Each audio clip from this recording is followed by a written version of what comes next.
السلام علیکم ورحمۃ اللہ وبرکاتہ۔ 12 ربیع الاول کو آج ہم مسلمانوں نے اور ہمارے معاشرے میں اس قدر فروغ دے دیا ہے کہ یہ ایک جشن اور ایک تہوار کی شکل اختیار کر گئی ہے۔ یہ ہمارے ملک ہندوستان میں، پاکستان میں، بنگلہ دیش میں اور ادر کنٹریز میں بہت ہی نہایت اور عمدگی سے اس دن کو منایا جاتا ہے۔ 12 ربیع الاول کے دن حضور صلی اللہ علیہ وسلم کی تذکرے کو خاص بنا لیا گیا ہے۔ ان کے لیے محفلیں منعقد کرنا، مجلسوں کا منعقد کرنا، اس دن جلوس نکالنے، اس دن نہ جانے کیسے کیسے معاملات کرنے، جھنڈے لگانے اور کیسے کیسے نعرے لگوانے، اس دن کو ہم لوگوں نے خاص منا لیا ہے اور اس دن کو اسلام کا ایک شعار سمجھ گئے ہیں اور ایک دین کا ایک اہم بنیادی عقیدہ ہم لوگوں نے سمجھ بیٹھا ہے۔ میں اس بارے میں ابھی نہیں کچھ کہوں گا کہ منانا صحیح ہے یا نہیں ہے، بلکہ میں آپ کے سامنے کچھ باتیں عرض کروں گا اور کچھ باتیں رکھوں گا جس سے آپ خود فیصلہ کریں گے کہ یہ بات کہاں تک صحیح اور کہاں تک غلط ہے۔ ہم تمام مسلمانوں کا یہ ماننا ہے اور یہ عقیدہ ہے کہ حضور صلی اللہ علیہ وسلم جیسی ہستی اس دنیا میں کوئی نہیں آئی ہے۔ حضور صلی اللہ علیہ وسلم اللہ تعالیٰ کے نزدیک تمام مخلوقات میں سب سے افضل ہے۔ حضور صلی اللہ علیہ وسلم تمام نبیوں کے اعلیٰ سردار ہیں۔ حضور صلی اللہ علیہ وسلم کے ہر ایک اعمال، ہر ایک افعال اور ہر ایک اخلاق ان کو اپنانے کی ضرورت ہے۔ جن کے بارے میں حضور صلی اللہ علیہ وسلم کے متعلق اللہ تبارک و تعالی نے قرآن مجید میں فرمایا ہے کہ ایسی شخصیت گزری ہے، کہ ایسی شخصیں ہیں کہ جن کے بارے میں کہا جا رہا ہے لَقَدْ كَانَ لَكُمْ فِي رَسُولِ اللَّهِ أُسْوَةٌ حَسَنَةٌ، کہ تمہارے لیے ان کی زندگی میں اسوہ حسنہ ہے، یعنی ان کا ہر ایک واقعہ اور ہر ایک لمحہ تمام امت مسلمہ کے لیے ہدایت کا ذریعہ ہے۔ حضور صلی اللہ علیہ وسلم کے تمام اقوال، تمام افعال، تمام اعمال، تمام کردار اور حضور صلی اللہ علیہ وسلم کے تمام طریقہ کار کو ماننا یہ تمام امت مسلمہ پر لازمی اور ضروری ہے، اور ان کے طریقے کو اختیار کرنا اور ان کی باتوں پر چلنا تمام امت مسلمہ کے لیے لازمی اور ضروری ہے۔ اور یہی طریقہ کار تمام صحابہ کرام، تمام تابعین، تمام تبع تابعین، تمام بزرگان دین، تمام ائمہ مجتہدین، تمام مفسرین اور تمام اولیاء کرام، سارے لوگوں کا یہی طریقہ رہا ہے کہ حضور صلی اللہ علیہ وسلم کو باتوں کو ذکر کرنا، حضور صلی اللہ علیہ وسلم سے محبت اور عقیدت پیش کرنا، حضور صلی اللہ علیہ وسلم کی تعریف کرنا، حضور صلی اللہ علیہ وسلم کے بتائے ہوئے طریقے پر چلنا، یہ تمام چیزوں کو تمام لوگوں نے مانا ہے اور ان پر عمل کر کے دکھلایا ہے اور پوری دنیا کے سامنے اس بات کو پیش کیا ہے۔ یہ بات بخوبی جان لیجئے، حضور صلی اللہ علیہ وسلم کو جب نبوت ملی اس وقت حضور صلی اللہ علیہ وسلم کی عمر 40 سال تھی، اور حضور صلی اللہ علیہ وسلم نے اس دنیا میں 23 سال نبوت ملنے کے بعد زندہ رہے، اور حضور صلی اللہ علیہ وسلم کی زندگی میں ربیع الاول کا مہینہ اور 12 ربیع الاول کا دن کئی مرتبہ گزرا ہے، اور خود حضور صلی اللہ علیہ وسلم سے اس دن کے متعلق کوئی ہمیں ایسا عمل نہیں ملتا ہے، کوئی ایسی بات نہیں ملتی ہے جو محفلیں منعقد کی جائے اس دن میں، مجلسیں منعقد کی جائیں اس دن میں، جلوس نکالے جائے اس دن میں، سبیلے لگائے جائے اس دن میں، اور پھر جھنڈے وغیرہ اور نعرہ بازیاں لگائے اس دن میں۔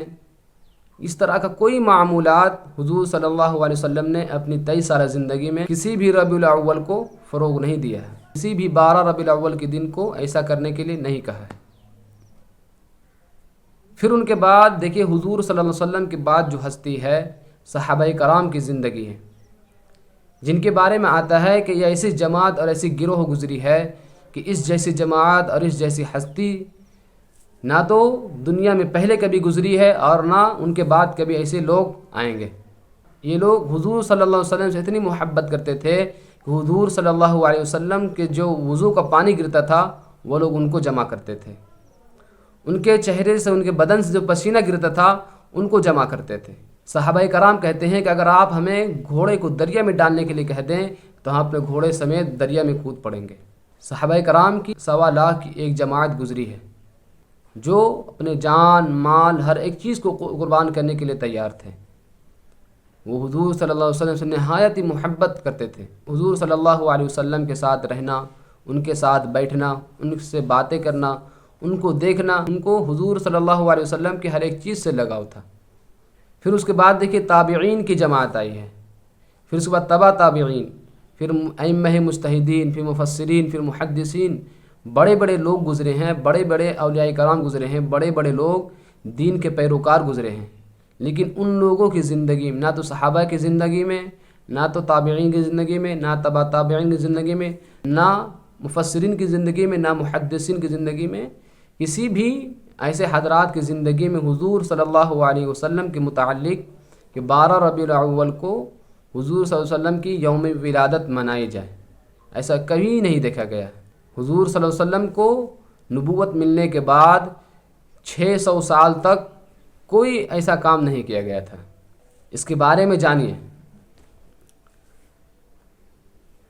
جب 600 سال تک حضور صلی اللہ علیہ وسلم کے متعلق ایسا کوئی کام نہیں کیا گیا تھا، حضور صلی اللہ علیہ وسلم کی یوم ولادت نہیں منائی گئی تھی، تو پھر یوم ولادت کہاں سے آئی؟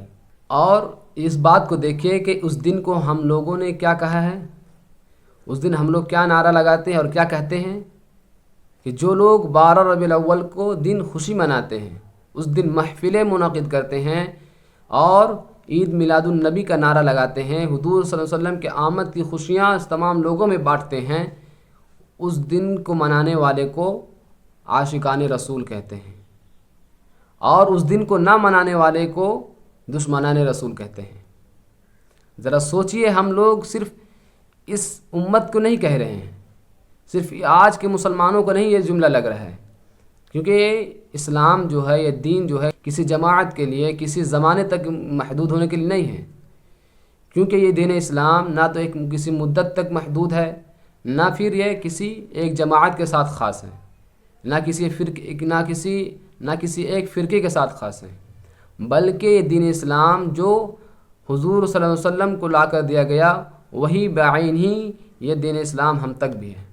جو اسلام صحابہ کرام کے پاس تھا، تابعین کے پاس تھا، تبع تابعین کے پاس تھا، بزرگان دین کے پاس تھا، جو دین ان تمام حضرات کے پاس تھا، وہی دین اب بھی ہے۔ اور ہم لوگوں کا یہ عقیدہ، اللہ تعالیٰ نے اس دین کی خود حفاظت فرمائی ہے، قرآن کی خود حفاظت فرمائی ہے، اور دین کی اصل کو باقی رکھا ہے۔ تو سوچئے، جو ہم یہ لفظ یا جملہ کہتے ہیں، یہ جملہ کن کن لوگوں پر جا کر لگتا ہے کہ اس دن کو منانے والے عاشقان رسول، اور اس دن کو نہ منانے والے کو دشمنان رسول۔ تو دشمنان رسول میں صحابہ کرام نے عید میلاد النبی نہیں منائی، یوم ولادت حضور صلی اللہ علیہ وسلم کے نام پر نہیں منائی، نہ تابعین نے، نہ تبع تابعین نے، نہ ائمہ مجتہدین نے، نہ مفسرین نے، نہ اولیاء کرام نے، اور نہ بزرگان دین نے، کسی نے بھی حضور صلی اللہ علیہ وسلم کے نام پر یوم ولادت منائی ہو۔ حضور صلی اللہ علیہ وسلم کو نبوت ملنے کے بعد 600 سال تک اس دنیا میں کوئی بھی عید میلاد النبی حضور صلی اللہ علیہ وسلم کے نام پر 12 ربیع الاول کے دن منائی گئی ہو۔ نہ اس دن کوئی جھنڈے نکالے گئے، نہ محفل منعقد کیے گئے، نہ مجلس لگائے گئے، نہ کسی طرح کا نعرہ بازی کیا گیا۔ اس کا آغاز، اس کی شروعات کہاں سے ہوئی، اس کو بھی جان لیجیے۔ اس کا آغاز، اس کی شروعات ایک سلطان ابو سعید مظفر نے کی تھی، اور کس بنا پر کی تھی؟ عیسائی کی تقلید کی بنا پر، یعنی کہ عیسائی کا دیکھا دیکھی منعقد کیا گیا۔ اس نے دیکھا کہ ایک نبی جو حضرت عیسیٰ علیہ السلام ہیں، ہر سال 25 دسمبر کو عیسیٰ علیہ السلام کی ولادت مناتے ہیں۔ تو اس نے دیکھا کہ جو نبی صرف ایک قوم کے لیے آئی ہو، جو صرف ایک جماعت کے لیے آئی تھی، اس کو ہر سال اس طرح خراج عقیدت پیش کرنا، ہر سال ان کے بارے میں خوبیاں بیان کرنا، ان کے نام پر ایک محفل منعقد کرنا، ان کے بارے میں اچھائیاں بیان کرنا خاص کیا گیا ہے۔ تو ہم لوگوں کے جو نبی ہیں، ہم لوگوں کے جو پیغمبر ہیں، وہ تو پورے عالم کے لیے پیغمبر ہیں، وہ تو تمام نبیوں کے سردار ہیں، اور خیر الورا یعنی مخلوق میں سب سے بہتر ہے۔ اور ان کے ماننے کو خود اللہ تبارک و تعالی نے کہا کہ اطیعوا اللہ و اطیعوا الرسول، کہ اللہ کی اطاعت کرو اور رسول کی اطاعت کرو۔ تو کیوں نہ ہم بھی اپنے حضور صلی اللہ علیہ وسلم کے نام پر یوم ولادت پر ایک جشن منایا جائے، ایک محفل سجائی جائے، اور ایک جلوس نکالا جائے۔ یہ عید میلاد النبی کا آغاز اس 604 ہجری میں شروع ہوا تھا، جس کو سلطان ابو سعید مظفر نے شروع کی۔ پھر اس کے بعد ہر سال یہ معاملہ چلتا رہا، اور معاملہ یہاں تک آ پہنچا ہے کہ ہم لوگوں نے اس کو ایک فرقہ بنا لیا ہے، اس دن کو اتنا اہم اور قرار دے دیا کہ اس کو اسلامی شعار سمجھنے لگے ہیں۔ اس دن کو منانے والے کو ایمان والے کہتے ہیں، اور اس دن کو نہ منانے والے کو دشمنان رسول کہتے ہیں، دشمنان دین کہتے ہیں۔ میرے بھائی اس بات کو سمجھیے کہ اللہ تبارک و تعالی نے تمام کی تمام باتیں مکمل کر دی ہیں۔ قرآن مجید میں 6 پارے میں کیا فرمایا ہے؟ الیوم اکملت لکم دینکم، کہ میں نے تمہارے لیے دین کو مکمل کر دیا ہے۔ واتممت علیکم نعمتی، اور اپنی نعمت میں نے تم پر تمام کر دی ہے۔ ورضیت لکم الاسلام دینا، اور میں نے تمہارے لیے دین اسلام کو پسند کر لیا ہے۔ اللہ تبارک و تعالی نے اس دین میں نہ افراط رکھا اور نہ تفریط رکھا ہے، کہ نہ تو آپ اس میں افراط یعنی بڑھا دیں، اور نہ تفریط یعنی اس میں گھٹا دیں۔ آپ کو جو چیز بعینہ دی گئی ہے آپ اس پر اسی طرح عمل کریں۔ مثال کے طور پر مانیے کہ مغرب کی نماز میں 3 رکعت فرض ہے۔ اگر کوئی بندہ جان بوجھ کر کے 4 رکعت پڑھے، نماز پڑھنا اچھی بات ہے، اللہ تعالیٰ کی عبادت کرنا اچھی بات ہے، 4تھی رکعت میں بھی ہم اللہ تبارک و تعالیٰ کی تعریف کریں گے، اللہ تعالیٰ کی حمد و ثنا بیان کریں گے، لیکن اللہ تبارک و تعالیٰ کو یہ عمل پسند نہیں ہے۔ کیوں؟ کیونکہ اللہ تبارک و تعالیٰ نے مغرب کی نماز فرض صرف 3 رکعت کی ہے، تو آپ پر لازم بنتا ہے کہ آپ صرف 3 رکعت پڑھیں۔ اسی طرح فجر کی جو نماز ہے سب سے عمدہ نماز کہلاتی ہے کہ 2 رکعت ہے۔ اگر 4 رکعت کوئی بندہ پڑھنا چاہے، کوئی 3 رکعت پڑھنا چاہے، تو اللہ تبارک و تعالیٰ اس کو نماز کو نہیں مانیں گے، کیونکہ تم نے نماز میں بڑھاوا کیا ہے، ہمارا حکم یہ نہیں ہے، لہٰذا تم نے فجر کی نماز ادا نہیں کی، لہٰذا جو تم پر فرض میں نے کیا تو اس طرح تم نے انجام نہیں دیا ہے، لہٰذا تم اس طرح ثواب کے مستحق نہیں ہو، یہ کہا جائے گا۔ تو اللہ تبارک و تعالیٰ نے جو دین ہم پر دی ہے وہ مکمل کر دی ہے، اور ہر ایک چیز کو بتا دی کتنا کرنا ہے کیا نہیں کرنا ہے، تو ہمیں حد سے آگے نہیں بڑھنا ہے۔ اسلامی عید اور رسمی عید میں دیکھیے، اسلامی عید اور رسمی عید میں فرق دیکھیے۔ اسلامی عید یعنی عید الفطر اور عید الاضحیٰ، یہ دونوں اسلامی عید ہیں۔ اس عید میں اللہ تبارک و تعالیٰ کے احکام کو انجام دیا جاتا ہے، اللہ تعالیٰ کی اطاعت ہوتی ہے۔ اس دن اللہ تبارک و تعالیٰ کے احکام اور فرائض کو انجام دیا جاتا ہے۔ اس دن نماز ہوتی ہے، اس دن خطبہ ہوتا ہے، اس دن ذکر و اذکار ہوتا ہے، اس دن صدقہ و خیرات ہوتا ہے، اس دن اللہ تبارک و تعالیٰ کی تسبیح ہوتی ہے، اس دن اللہ تبارک و تعالیٰ کی تحمید ہوتی ہے، اس دن اللہ تبارک و تعالیٰ کی تسبیح ہوتی ہے، اس دن اللہ تبارک و تعالیٰ کی تحلیل ہوتی ہے، اس دن اللہ تبارک و تعالیٰ کی تکبیر ہوتی ہے۔ یعنی ہر ایک چیز کا تعلق اللہ تبارک و تعالیٰ سے جا کر جڑتا ہے، اور اللہ تبارک و تعالیٰ کی بڑائی کو بیان کیا جاتا ہے۔ اور اس عید کا ثبوت حضور صلی اللہ علیہ وسلم کی زندگی میں ملتا ہے، صحابہ کرام میں ملتا ہے، تابعین میں ملتا ہے، اور ان کے منانے کا طریقہ بھی ملتا ہے کہ کس طرح ہمیں اس عید کو منانا ہے۔ عید الفطر کے متعلق کہا جاتا ہے کہ اس دن چند کھجورے کھا کر کے، چند چھہارے کھا کر کے عیدگاہ کی طرف جانا چاہیے، وہاں مسلمانوں کی ایک بڑی جماعت کے ساتھ ان کے ساتھ اللہ تبارک و تعالیٰ کا شکریہ ادا کریں، اور اس نماز میں 6 زائد تکبیر کہیں۔ اس طرح کے کچھ طریقۂ کار بتائے گئے ہیں، اس دن میں کیا کرنا ہے کیا نہیں کرنا ہے، اس طرح کے طریقۂ کار بتلائے گئے ہیں۔ عید الاضحیٰ کے موقع پر بھی ہے کہ اس دن قربانی کی جائے، اس دن سنت ابراہیم کو زندہ کیا جائے، اور اللہ تبارک و تعالیٰ کی خاطر قربانی کی جائے، اور اس دن بھی 6 زائد تکبیر کے ساتھ اللہ تبارک و تعالیٰ کا شکریہ ادا کرے، ان کے سامنے جھکے،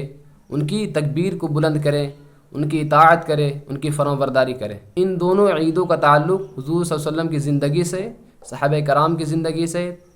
تابعین کی زندگی سے، تبع تابعین کی زندگی سے، ائمہ مجتہدین کی زندگی سے، مفسرین کی زندگی سے، تمام کی زندگی سے ملتا ہے۔ یہ تھی اسلامی عید۔ اب دیکھیے رسمی عید۔